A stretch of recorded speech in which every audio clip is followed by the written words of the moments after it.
Bing, bing, bong. Of course, as I soon Bing, bing, bong. start getting messages. Let me mute that first. Controversial opinion time. I am pro-life. I'm, however, in a weirdly compromisory. I'm rather compromisory pro-lifer. You know, I kind of accept that we've lost the abortion debate, pro-lifers. I kind of accept that. And as a libertarian, I'd rather somebody go to a medical institution than a back alley abortion, because I know by outlawing it, you're not going to prevent it. But I'm vehemently against government funding of Planned Parenthood. Let me rephrase that, actually. I'm not against government funding Planned Parenthood. However, well, I'm against government funding a lot of things that I think could be paid for by charity. But according to Planned Parenthood, and I'd like an independent investigation, which is never going to happen of this, but according to Planned Parenthood, they say only 3% of their funding that they get from the feds is towards abortions. And I can buy that. They have a lot of other services other than abortions. So I'm someone who's compromisory. I'm okay with abortions being... I'm not okay with abortions being legal. I accept that abortions are going to be legal, partially out of preventing people from doing it in back alleys and doing worse damage to themselves. But I'm someone who wants to say, hey, can we have a debate about cutting that... First off, investigating if it really is only 3%. And maybe just cutting that 3% of the funding. I think maybe you could have private donations cover that 3%. You know, fund drives and stuff like that. But that's a debate that's never going to happen. Just like I said a moment ago, you're never going to have someone investigate if it really is that 3%, because of how contentious a topic abortion is in this country. And that segues me into the point of this video. Tomi Lahren, who I'm not a big fan of, mostly because I think she's more an emotional arguer than a data arguer. And fine, you feel a certain way, whatever. I like facts and numbers. And she tends to have facts and numbers, yes, to back her up, but the over-emotionality of it is not what I'm a fan of. I prefer more empirical discussions. But the point of the video is, Tomi Lahren on The View said she is pro-choice. And Glenn Beck, don't even know where to get started on Glenn Beck, he suspended her from The Blaze. And as someone who is pro-life and disagrees with Tomi on her pro-choice views, my immediate response was, fuck you, Glenn Beck, you're exactly why we are losing this argument. So many people in the pro-life community, and there are a lot of people in the pro-choice community like this too, but I would say 99.99% of the pro-lifers who I have met, they will shut down at any discussion whatsoever on abortion.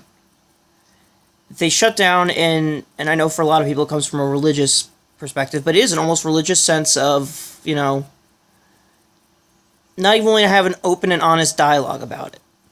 And Glenn Beck did exactly what most people I know who are pro-life did. The moment that someone said, I'm pro-choice, they not only shut down the conversation, but silenced them. It's exactly what the social justice crowd does to everyone who offends them. And it bugs me, because I'm pro-life, so I can understand Glenn Beck being pro-life, but we're never going to win the argument by shutting people up who disagree with us. I think that's why we've lost the argument. When you have people threatening abortion clinics and, you know, you don't win by shutting people up, you don't win by threats of violence, you don't win by condemnation. If I condemned everyone I know who's had an abortion, I would not be able to speak to, unfortunately, most of the women in my life. I'm going to get in trouble for saying unfortunately. It's not my choice to make. I'm a guy. I've never been in a position where I've gotten a woman pregnant and had to deal with that. That has not happened to me yet. And as much as I would like to say, and in fact, I'll say it right now, if I knock up a woman, I'm taking responsibility and raising the kid. But it's not my call when it's someone else's kid. If it was my call and someone said, Alex, should I have an abortion? Absolutely not. That's all I can do, is I can give people advice. If they come to me and say, what do you think about abortion? All I can do is really tell them. And I think having a more humane, down-to-earth discussion about abortion and not, screeching, "Ree!" anytime someone brings it up, that's the only way we're going to win this discussion. By suspending Tomi Lahren, you are not only making yourself look bad, you are going to reinforce in her mind that I, as a pro-choice person, am persecuted. And when you reinforce that persecution in someone's mind, they double down in their beliefs. They're not going to suddenly realize, oh, I got suspended, maybe I should be pro-life. No, if anything, she's going to double down on it. Here's what you... If I was Glenn Beck, I was about to say, if I was Glenn Beck, I'd admit myself. After that, though, maybe have an actual debate. There's a discussion to be had, and no one wants to discuss anymore on a lot of things, but on abortion specifically, that conversation is so contentious, especially me as a guy. It's so impossible for me to talk about it. But if someone asks me my opinion, I'll always be honest. I'm pro-life, personally, but I accept the fact that, I kind of have to be pro-choice out of political practicality. All I can do is say, I don't want to pay for the percentage of Planned Parenthood that funds abortions. I'd like to, if 97% of Planned Parenthood is not abortions, I'll pay for 97% of Planned Parenthood. But I'd like an independent investigation on that first to see if it really is just 3% of their funding. And it's not that, oh, I think you're lying to me because you damn dirty pro-choicers.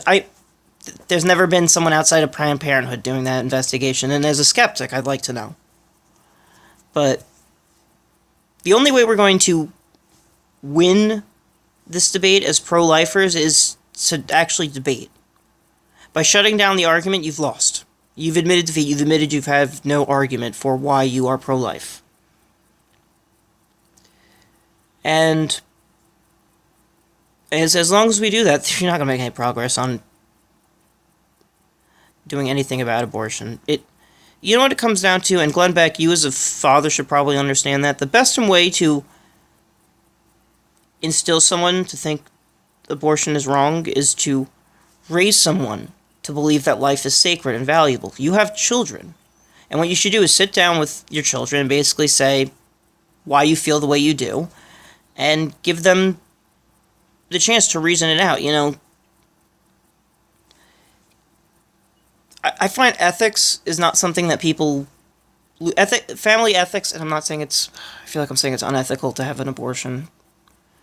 Let me say it's it doesn't sit morally right with me, and I guess it's a personal morality. But that's the thing. When we're talking about subjective morality, that's something you can instill on other people through discussion. So talk to them.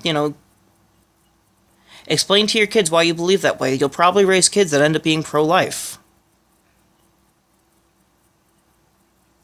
It's the only real way you're going to win. You got to talk to people. If all you do is shun someone, they're going to go do something, It's kind of like a child has to touch a stove to make sure it's hot. Just because you tell them something is bad isn't going to make them believe it. So, Glenn Beck, you fucked up again.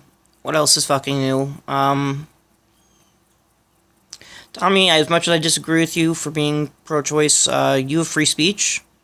You shouldn't be censored or fired or suspended or whatever the fuck is having you for expressing your views. And my fellow pro-lifers, let's be a little bit more rational when debating, because otherwise we are not going to win the debate. It's going to be the same stalemate we've been in forever. Because stigmatizing something is not going to end it. Debate will. Just I've been saying this forever. Just if people would just calm the fuck down and debate and discuss, I think things would be a lot better. Maybe we could find middle ground. Maybe we can make compromises. Like I say, like I said earlier, don't go all. We're going to cut all of Planned Parenthood. How about saying, well, we want to cut the part of Planned Parenthood that aborts babies? We're never going to have a rational debate in this country as long as people spurg out every time they hear it come up. I'm sorry if I'm a little verklempt, as my grandparents would say in this video. It's just, this is a very sensitive topic, and I don't like talking about it. I don't like talking about it, but it's one of those things that you kind of have to put your big boy pants on, you know. It's not what I'm talking about, because if we refuse to talk about it, if we get all, you know, sickly and back down, no one's going to understand our viewpoint. Anyway, God bless everyone. You know, I don't judge. If you're pro-choice, I don't judge. You know, I may sound like I'm judging, but truly I don't.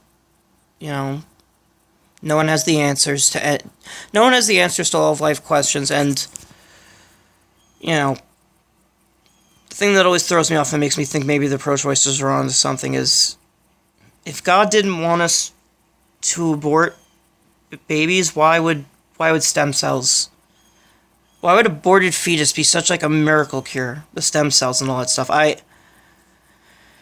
That always throws me for a loop. But see, that's because I've had honest debates with people. And I learned something. Knowledge doesn't always make you comfortable, but it's true. You know, stem cells are good. What the hell does that say about abortion? Is that God saying, you know, hey, when you get to a certain point in your population, it's okay to thin it? God, this discussion is making me sick just thinking about it, but